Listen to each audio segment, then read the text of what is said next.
Baik, kita lanjutkan sedikit perkuliahan kita. Tadi kita sudah sampai pada persamaan DT sama minus 40 dibagi 0,02 kali 1 bagi akar 51 kurang 18 kali hasil. Di hasil kita mensubstitusi 2 dengan 18 kurang 4 hasil.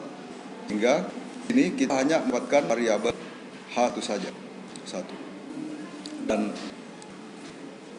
persamaan ini dapat kita integralkan untuk menghitung waktu untuk mencapai keadaan seimbang.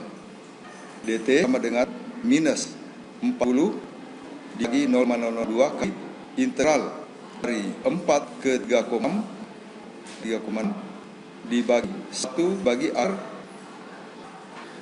5 kurang 18 DH1.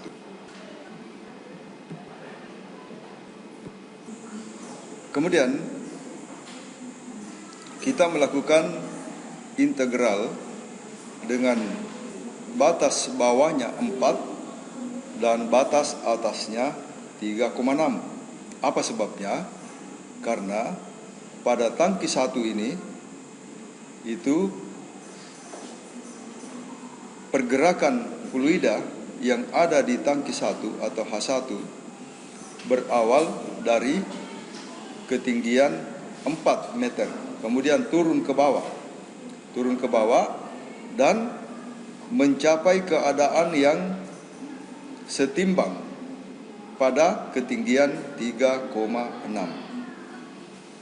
Maka waktu yang diperlukan untuk menghitung T di sini setelah kita melakukan integrasi, maka persamaan diferensial ini kita bisa menghitung nilai T-nya berapa dengan melakukan analisa numerik.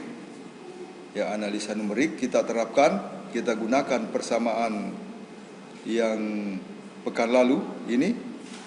Persamaan ini kita gunakan untuk menghitung analisa numerik.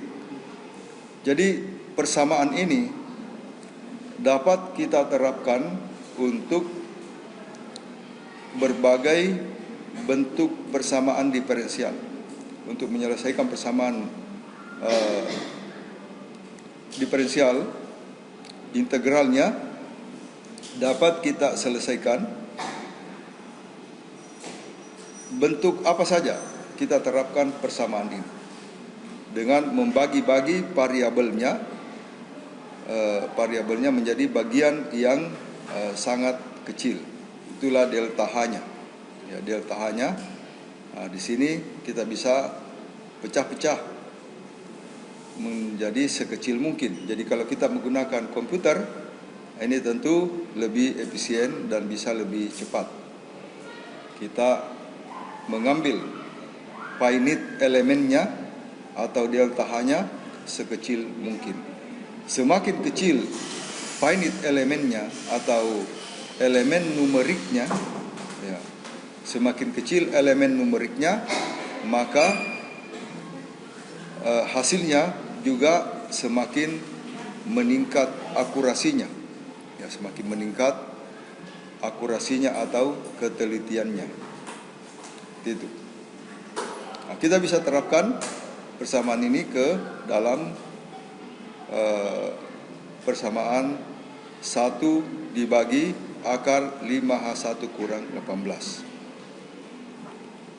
Jadi mungkin di analisa numerik, matematika teknik, jadi delta H bisa diambil sekecil mungkin. Tidak harus 0,1 seperti contoh di sini. Ya, hanya konsekuensinya adalah apabila mengambil delta H yang kecil, maka iterasinya juga semakin besar, memerlukan waktu penyelesaian yang lebih lama, dan tentu saja yang pengulangannya lebih banyak. Nah, tapi hasilnya kita bisa mendapatkan hasil perhitungan yang tingkat akurasinya lebih baik dibandingkan dengan delta H yang lebih besar. Seperti itu.